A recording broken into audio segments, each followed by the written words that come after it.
Hello everyone, my name is Jimmy and welcome to The Last Lap. In today's video we're going to be previewing everything that's going to be happening this week at Phoenix Raceway, and we're going to cover some news that came out this week as well. But before we hop into it, just want to remind you guys to hit that subscribe button and the like button. It really does go a long way, helps our channel grow. You can also hit that little notification bell that lets you know every time we upload. You can also check us out on our social media pages at The Last Lap News. And as always, I have my friend and co-host Matthew joining me on the show as always. And I'm just finishing up my spring break, and he's actually just about to start his spring break. So kind of unfortunate that we can't really hang out too much over the next few days, but it is what it is. Matthew has a feel to be back on the show and get ready for another weekend of racing in Phoenix. Well, thankfully, I'm going to be able to watch the racing at home for this week, but it's exhausting right now because I'm trying to finish up a bunch of work before I leave, so I don't have to do anything during spring break. But other than that, I'm ready for racing this weekend, and it's going to be a fun spring break. Alright, so I have 4 things on my list today of some things to talk about. The first thing, first and foremost, and most importantly, is unfortunately there was an incident with a David Gilliland Racing trailer. I don't know all the details, but unfortunately it crashed on the interstate on the way to Phoenix Raceway, and unfortunately the driver of that trailer ended up passing away. So definitely our thoughts and prayers go to the whole David Gilliland Racing family and everybody that was affected by that tragedy. Tanner Gray is going to have another car delivered out there, I guess, with a different trailer. It's going to be Haley Deegan's truck trailer, actually, since the trucks aren't racing this weekend. So definitely hope that situation gets resolved and everybody can get through that situation. Another announcement is, for some reason, NASCAR decided to bring the time backwards on qualifying compared to last week.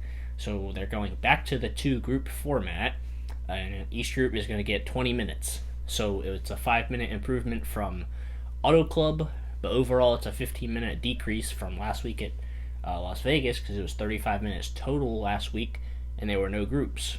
But this week it's 2 groups for 20 minutes. So I don't know what NASCAR's trying to do with this whole practice and qualifying thing, but obviously they're not trying to improve the practice time or anything like that, unfortunately.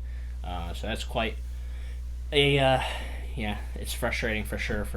I'm sure the drivers are really frustrated at this point. But yeah, hopefully NASCAR will listen to the drivers at some point and the fans saying we want more practice time, but for some reason they're just being stubborn about it. So quite unfortunate there. On the positive side, though, we have a new team that's going to be racing a few races this season. It was announced this week that Team Strange Racing, I know it's quite a weird name. I was like, what? Why was a team called Team Strange Racing? But it was announced that they're going to create a team, and their first race will be at Road America in July.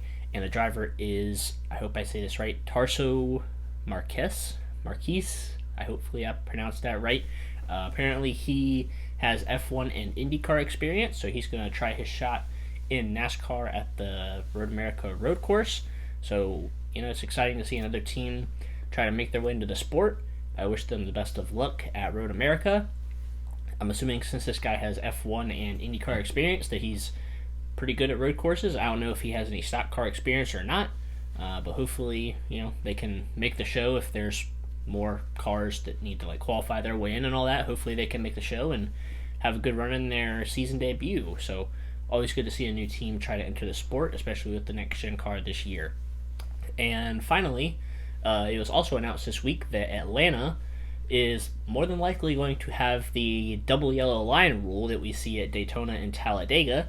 And it's a little bit surprising for me to see this, but not at the same time, because Atlanta's basically being treated as a super speedway. They're using, the super speedway package at this track and all that kind of stuff. So it's just kind of interesting to see, Atlanta become a super speedway, and it's a 1.5 miles. So I'm still kind of interested to see how this whole thing works out at Atlanta with the race, but I'm cautiously optimistic with the races I've seen so far that hopefully Atlanta is a good race as well. But the fact that they completely redid the track is just astounding to me. But yeah, that's all the news this week. So obviously now it's time to get Matthew's opinion on it. So go ahead and tell everybody what you think of all this stuff that came out this week. Well, first and foremost, I want to give my thoughts and prayers to to that whole incident that happened with David Gillen Racing's hauler. It was the ARCA hauler. I want to give my thoughts and prayers to that driver's family. I want to give my thoughts and prayers to David Gillen Racing and their family, because this is definitely a really terrible thing that's happened. I hate to see anything like that happen, and it's just sad to see that. So I hope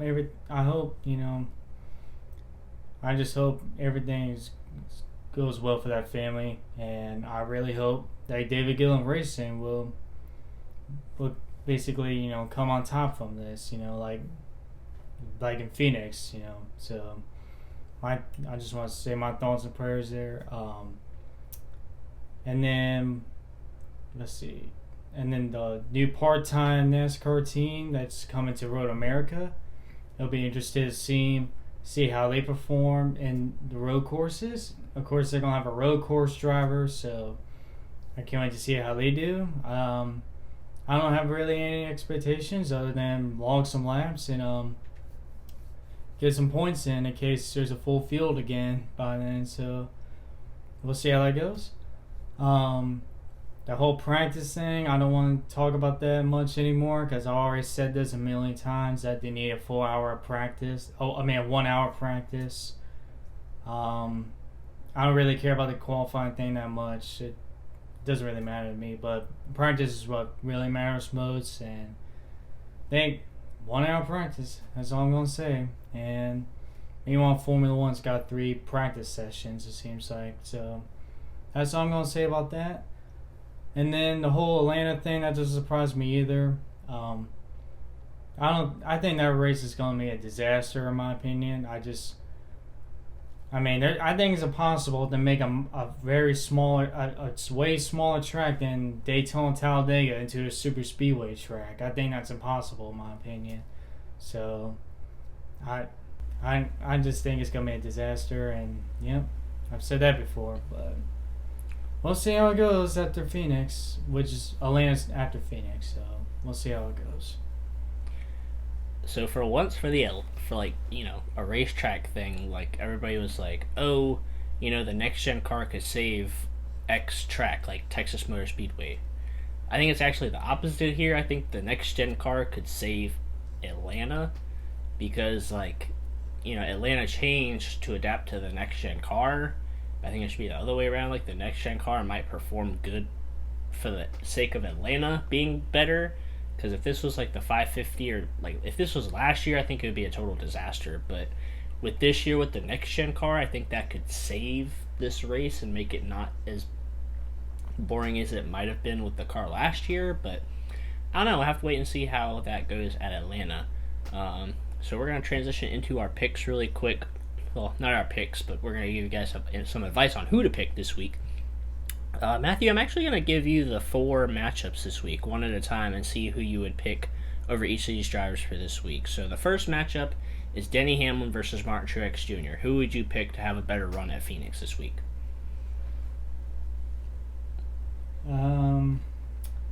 Which drivers? Hamlin and Truex. Probably Martin Truex, since Martin Truex seemed to almost have the best car at the end of Las Vegas with Kyle Busch. And plus, Martin Truex did win there last year in the spring. Yeah, I would go Martin Truex Jr. as well. He won that last year, and he was very strong in the championship race as well in the fall. The next one is Kevin Harvick versus Brad Keselowski. I think this is a little bit of a tough one. Who would you pick, Brad or Kevin Harvick? Probably Kevin Harvick, just because Brad Keselowski seems to be spinning every weekend while Harvick's been quiet but more consistent. So I'm going to go with Harvick. I like that as well. Yeah, Brad Keselowski, they haven't... At the Super Speedway, at Daytona, they were fine, but since then, they've kind of fallen off a cliff a little bit. Hopefully they can bounce back. Next one is Alex Bowman and Christopher Bell. Well, even though I basically think Alex Bowman gets so lucky of his wins, I'm just going to say Alex Bowman just because he just came off that win. I think coming off a win like that will give you a lot of momentum. So I'm just going to go Alex Bowman there. I like that. I'm going to go with Christopher Bell, actually, because Christopher Bell has been really good at the shorter tracks on the NASCAR schedule, so I think he could have a pretty good run at Phoenix this week. And the last one is Eric Almirola versus Ross Chastain. This is a tough one, too, I think. Almirola has 3 straight top 10s, but Ross Chastain is coming off a strong run at Las Vegas. So, Matthew, who do you think between those two? I'm going to go with the consistency. I'm going to go with Eric Almirola on this one. Yeah, I like that, too. I'm going to go with Eric Almirola, too, more than likely, because he has 3 straight top 10s to the start of the season, so he's looking good. So, now I'm going to quickly give you guys 2 or 3 drivers to watch out for this week. One of those is actually in these right here. So I'm going to say Martin Truex Jr. is a driver you have to look out for. He has been very good at Phoenix in the past, won this race last year. Like I said, he is definitely one driver to watch this week. The second driver I'm going to say is, I'll say another driver on this list. I'll say Christopher Bell. I think he's like kind of a sleeper that's kind of out there that not a lot of people are expecting to run well this week. So I'll say Christopher Bell is my second option. So Matthew, go ahead and tell the viewers a few drivers to look out for this week at Phoenix. Well, a few drivers I'm going to look out after in Phoenix. I'm going to go with Kyle Larson because he's been fast at last couple races. Auto Club first, Las Vegas second. So I'm going to go with Kyle Larson. My second choice is going to be William Byron because he's been running well, but he's been unfortunately caught up in some wrecks that not his fault. And Las Vegas finally didn't call up anything. He finished top 5. So I'm gonna look at William Byron.